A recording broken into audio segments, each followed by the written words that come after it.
এই মুহূর্তে পাবলিকের মনে একটাই প্রশ্ন, তাদের পেমেন্টটা ক্লিয়ার করে দেওয়া হোক, সেটা লাইভ অ্যাকাউন্টে হতে পারে, পুল অ্যাকাউন্টে হতে পারে, কিন্তু তারা পেমেন্টটা ক্লিয়ার করে নিতে চায়।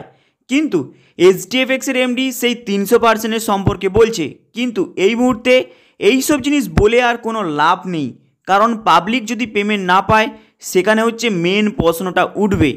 এইবার হয়তো অনেকে বলবে যে পেমেন্ট অ্যাকচুয়ালি দিচ্ছে না কেন। অ্যাকচুয়ালি প্রকৃতপক্ষে সে সম্পর্কে আপনারা নিজের কানেই শুনুন অ্যাকচুয়ালি এমডি কি বলতে চাইছে অল পাবলিকের কাছে। সেই পরিকল্পনারই অংশ 300%-এর গল্প। 300%-এর গল্পটা কি করা হয়েছে এটা ভালো করে যদি বিচার করে দেখেন, এই 300%-এর মাধ্যম দিয়ে যে পরিকল্পনাটা করা হয়েছে শুধুমাত্র ইনভেস্টরদেরকে ফোকাস করা হয়েছে। আমাদের যারা লিডার, যারা আপনারা আমাদের কাছে ইনভেস্টমেন্ট এনে দিচ্ছিলেন, তাদেরকে মেরে দেওয়া হয়েছে। এটা তো মানে কেন মেরে দেওয়া হলো, তাদেরকে কেন দেখা হলো? আমার এখন একটাই লক্ষ্য, যে সমস্ত সাধারণ মানুষ ভুল বুঝে হোক, লোভে হোক, আমরা ভুল বুঝিয়ে হোক ইনভেস্ট করিয়েছি, তাদের টাকাগুলো আমাদেরকে যেভাবে ফেরত দেওয়া যাবে। এই যে সিস্টেমটা আনা হয়েছে, এই সিস্টেমের মাধ্যম দিয়ে কোনো ইনভেস্টরের কোনো ক্ষতি হচ্ছে না। আমাকে একটা জায়গায় আমাকে দেখিয়ে দেন যে কোনো ইনভেস্টর এখানে কোথাও ক্ষতিগ্রস্ত হচ্ছে। ক্ষতিগ্রস্ত তারা হচ্ছে যারা কোম্পানিকে সবচেয়ে বেশি ভালোবেসে জান দিয়ে লড়াই করে দৌড়ে রিস্ক নিয়ে মানুষের দায়িত্ব নিয়ে ইনভেস্টমেন্ট করিয়েছে, ইনভেস্টমেন্ট তুলেছে, ক্ষতিগ্রস্ত তারা হয়েছে। হচ্ছে তো কেন করা হলো? এত বড় আত্মঘাতী সিদ্ধান্ত কোম্পানির কেন? এত বড় আত্মঘাতী সিদ্ধান্ত কোম্পানির এই জন্যই, শুধুমাত্র কোম্পানির পরিস্থিতি অনুযায়ী ইনভেস্টরদের কথা চিন্তা করা হচ্ছে বলে। যেভাবেই হোক ইনভেস্টরদের যাদের থেকে টাকা নিয়ে যাওয়া হয়েছে তাদের হাতে আমাদেরকে টাকাটা পৌঁছে দিতে হবে। কেন? আমরা ফুল লোড এই মুহূর্তে নিতে পারছি না। তার হিসাবটা বলি কিভাবে ফুল লোড নিতে পারছি না, কেন পারছি না। অক্টোবর মাসে ম্যাক্সিমাম ট্রেডিং যখন সমস্ত লস হয়, সেটা ফুল হোক লাইভ হোক, ঘটনা যখন একসাথে ঘটে, হিউজ পরিমাণ একটা লসের সম্মুখীন আমরা হই। অ্যাভারেজ একটা যদি দেখেন 50%-এর নিচে আমাদের কাছে প্রিন্সিপাল পড়ে থাকে। যখন সেই মুহূর্তে আমি বিশেষ করে হতাশ হয়ে গিয়েছিলাম, ভিডিও আপনারা দেখেছিলেন, আমি গাড়ির ভিতর থেকে মিটিং করছিলাম।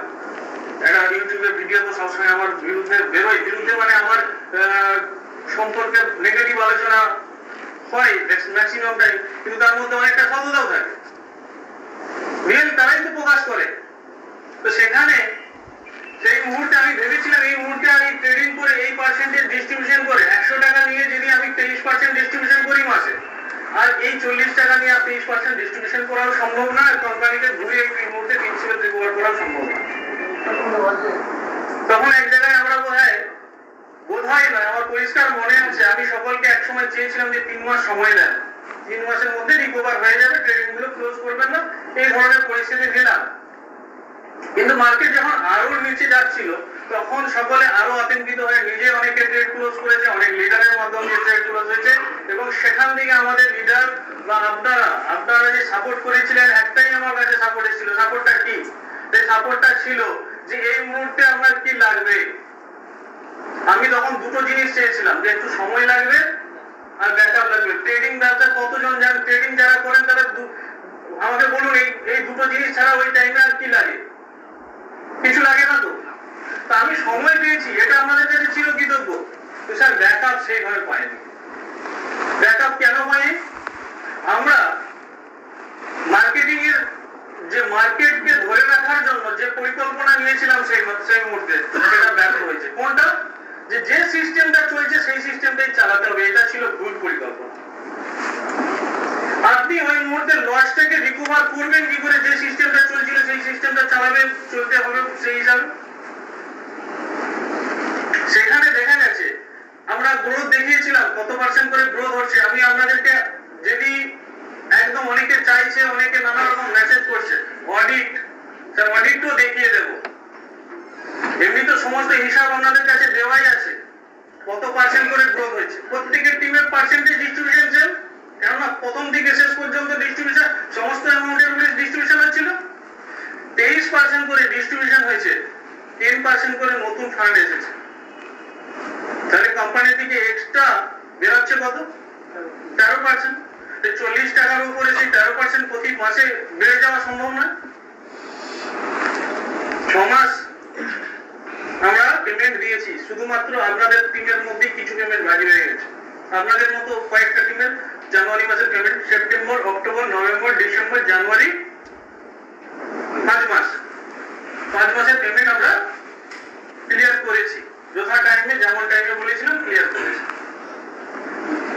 এই 5 মাসে 13% করে কত পার্সেন্ট হয়? 65%।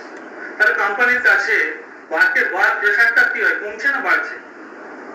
বাড়ছে। সেই 40 থেকে তো আমার 10 টাকা এসেছে, 23 টাকা বেরোচ্ছে।